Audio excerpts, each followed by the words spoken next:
Well, hello, everybody. I'd like to introduce Gulshan Kayembe. Gulshan is Director of Incyte International, and we've been working together for quite some time, Gulshan, haven't we?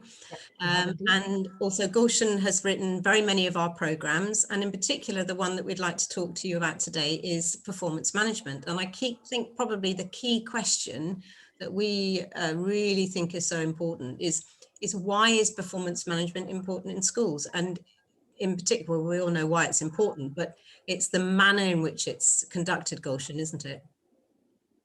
I absolutely think so. I think, first of all, it's quite interesting. I've been doing quite a lot of kind of leadership training and working with people. And one of the questions is, about managing change. And I think people often miss performance management as a tool to bring about change or to bring about school improvement. Because when you ask sort of how are you going to do this, I don't think, well, actually the ideal solution is it's a priority in my school development plan. I put it into my performance management objectives and kind of mold the objectives, obviously shape them differently for different members of staff, but use that performance management opportunity to actually give an objective that will help then bring about that improvement or bring about that change. So I think it's a strategic tool in many ways that probably we're not using, I think, as well as we could be. In terms of developing our school, improving our schools, and particularly if there's a big cultural change to bring about that change.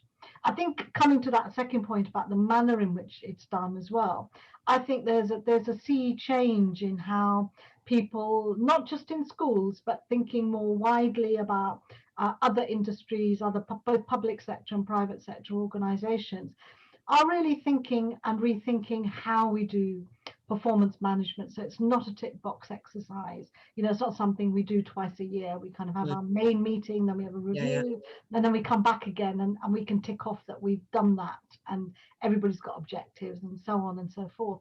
But it's actually to take a kind of more coaching approach and to really focus in on improving people, and therefore to do it perhaps more collaboratively with people than we might have done it before.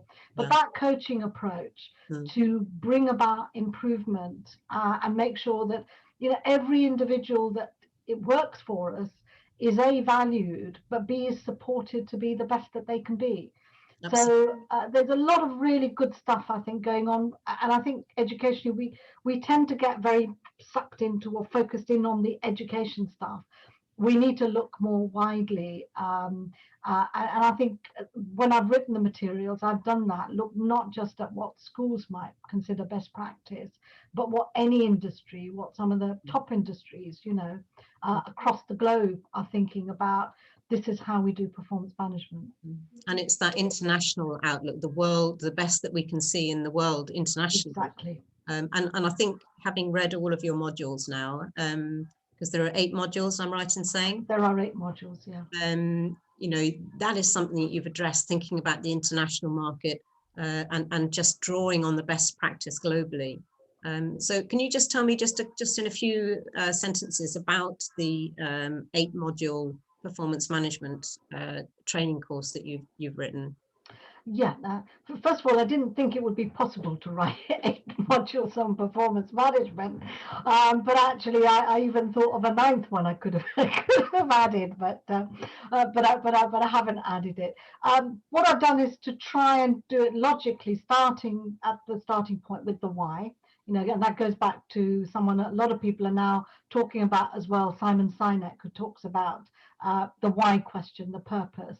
So talking about the why, but also beginning with an overarching view of performance management as a framework, or what would be a good framework for performance management, and beginning kind of at the policy, thinking about what might be in the policy, how we might kind of work with staff to get them to think about the performance management in a positive way. So about cultures as well, and getting the culture right for this kind of coaching approach to performance management. And then I hope logically the units take people through the setting it up, through what a good policy might look like, to then working through the different stages, seeing the whole stage, but then working through the individual stages. And the modules are meant to be reflective, so there are lots of reflection questions through this, and questions for discussion and things to think about, as well as links to articles and videos that people can look at or can read to find out a bit more about the performance management process. And very much tied in with it is also looking at, I spend a lot of time thinking about feedback and how we do feedback, because so often it's so badly done, but also how do we monitor, and how do we observe lessons, particularly what does that mean? Again, making it a much more kind of, I suppose, an open question, a collaborative approach, and actually deepening that process of finding out, what is actually working well in our classrooms, what are our practitioners doing really well, and then building on that and sharing that, as well as where could they be better, and then how can I help them? If I'm a performance management reviewer, how can I help them to improve? And that just has to make everything, the whole performance for school, so much better when you've got everybody on side working together for the same end and same aim. Just a couple of pragmatic questions, really, Gulshan. So who would you aim this course for? Is it senior leaders, middle leaders? I think it could be almost anyone, really. Right. I mean, initially, probably what I've written is for senior leaders who are either reviewing their performance management systems, or if they've not got a performance management system in place, how and what they would put in place. But I think even for those who are running the process, certainly they may not need to do necessarily every single module, but certainly some of the modules on going through the process and how to, what's a good performance management review meeting, for example. How do I gather evidence? How do I give feedback? Those are, I think, all relevant to those people who will be doing the reviewing, and that will include senior and middle leaders. But I think for practicing teachers too, to actually look at that and get a feel of the process, so they understand as receivers of the process, and also looking forward, because they may one day become leaders. This is how it works, being able to see it from both ends. And how much time do you think a school would need to dedicate to this? Are we talking months, and how many hours a session?